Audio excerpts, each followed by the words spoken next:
Next time आऊँगी ये करते करते आखिरकार मैंने भैया भाभी लोग की बातें मान ली और फाइनली अगेन मैं जा रही हूँ धनबाद।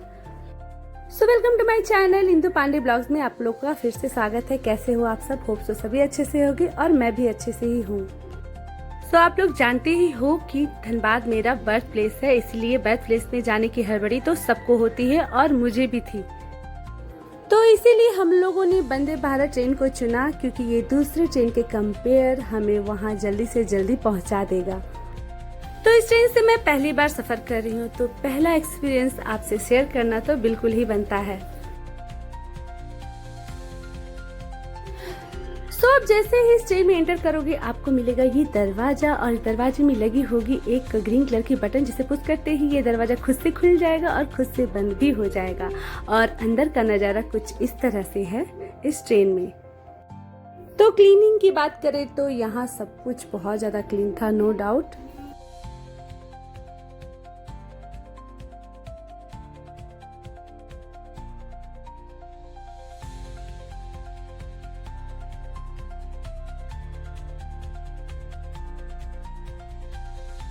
तो उसके बाद आपको यहाँ पे मिलता है ये ब्रेकफास्ट, क्योंकि हम लोग ब्रेकफास्ट के टाइम में ही सफ़र कर रहे थे, और पानी वगैरह भी। और ये सारी चीज़ें आपको फ्री में नहीं मिलती, आपकी जो टिकट की जो पैसे होते हैं उसी में इंक्लूड होता है। फाइनली मैं धनबाद स्टेशन पहुंच गई। मुझे कोलकाता से धनबाद पहुंचने में लगभग 4 से 5 घंटे टाइम लगते हैं, लेकिन इस ट्रेन ने मुझे लगभग 3 घंटे से कम समय में ही पहुंचा दिया। तो बिल्कुल सही है कि अगर आपके पास समय की थोड़ी कमी है तो आप इस ट्रेन को चूज़ करते हो। हाँ, और के कंपेयर इसका किराया थोड़ा ज़्यादा होगा।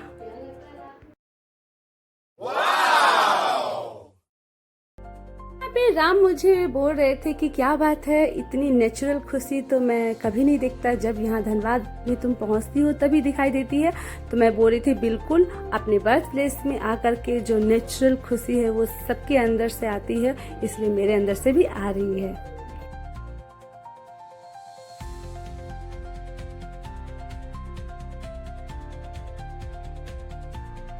घर पहुंचने के बाद ठीक दूसरे दिन ही मैं निकल पड़ी यहाँ के अपनी पसंदीदा जगहों पर। तो ये सामने है शिव जी का मंदिर, और ये मंदिर से मेरे बचपन की बहुत सारी यादें जुड़ी हुई, क्योंकि मैं यहाँ अक्सर आया करती थी। और ये राम मंदिर बना है मेरी शादी के बाद, यानी मेरी शादी से पहले ये मंदिर नहीं बना था, उसके बाद बना है। ये बहुत खूबसूरत राम मंदिर है, आप यहाँ आ सकते हो।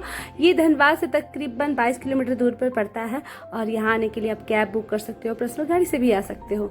मैं जब यहाँ आई तो इनका जो पट था वो बंद हो चुका था, और बताया गया कि ठीक 2:30 बजे इनका जो पट है वो खुलेगा, उसके बाद आप पूजा कर सकते हो। तो उस दौरान फिर हम लोगों ने सोचा कि चलो आसपास जो चीज़ें हैं उसे देख लेते हैं। नो डाउट ये मंदिर बहुत सुंदर है, आध्यात्मिक संस्कृति से तो जुड़ा हुआ ही है, लेकिन यहाँ आने पर मन की शांति बहुत फील होती है।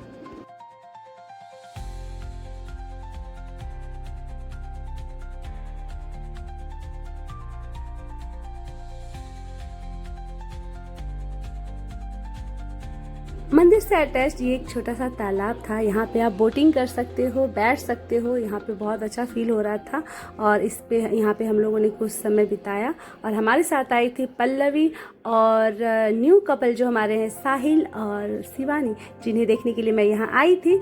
वो उन्हें हम लोगों ने कुछ छोड़ दिया है साथ में, क्योंकि हम लोग चाहते थे, हम लोग तो घूम रहे हैं, लेकिन वो उनकी नई शादी हो रखी है, तो थोड़ा उन्हें अकेला टाइम दिया जाए, इसीलिए उन दोनों को हम लोगों ने अकेला छोड़ दिया था।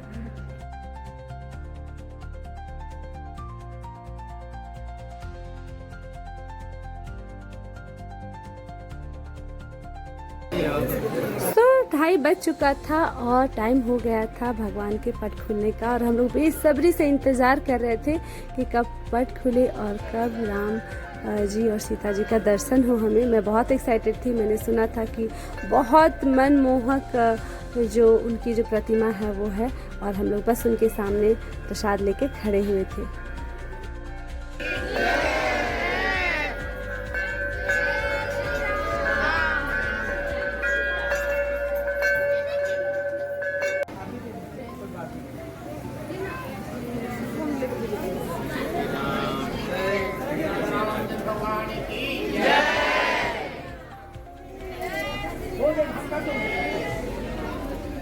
और इसके बाद मंदिर के प्रांगण में और भी जो बाकी देवी देवताओं के जो मंदिर थे उनमें भी जाके हम लोगों ने पूजा अर्चना कर लिया।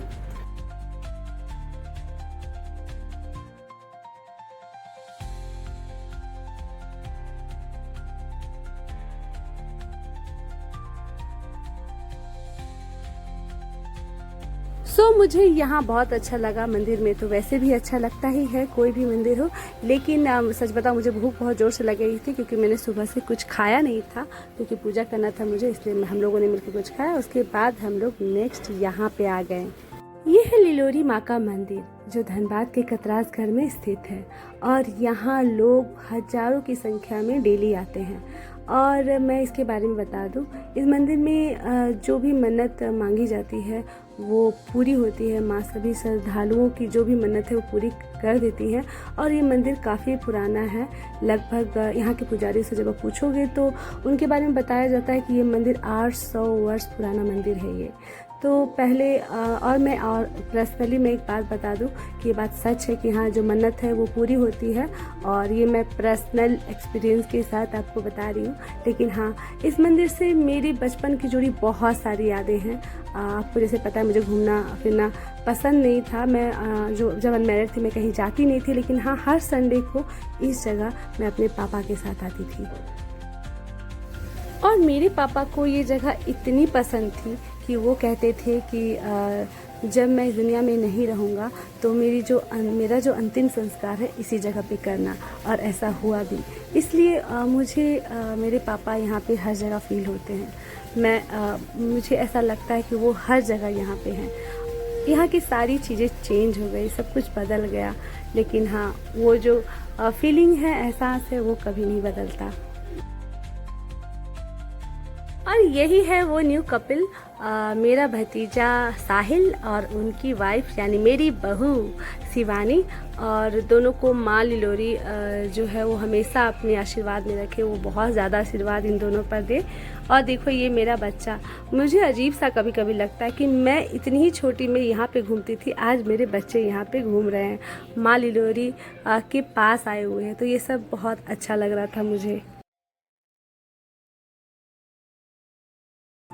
देखो मैं भी यहाँ बचपन से ही आ रही थी, तो यहाँ पे मैं भी ऐसे खेलती होंगी। आज मेरे बच्चे यहाँ पे खेल रहे हैं, तो समय बहुत रफ्तार से आगे बढ़ रहा है, इसीलिए जो समय आपके पास है उसमें बहुत ज़्यादा खुश रहो, एंजॉय करो। और मेरे ब्लॉग अगर आपको अच्छे लगते हो तो प्लीज़ इसे लाइक सब्सक्राइब शेयर ज़रूर कीजिए। अच्छे से रहिए, अपना ध्यान रखिए और माँ लिलोरी आप पर अपनी कृपा सब पर बनाए रखे।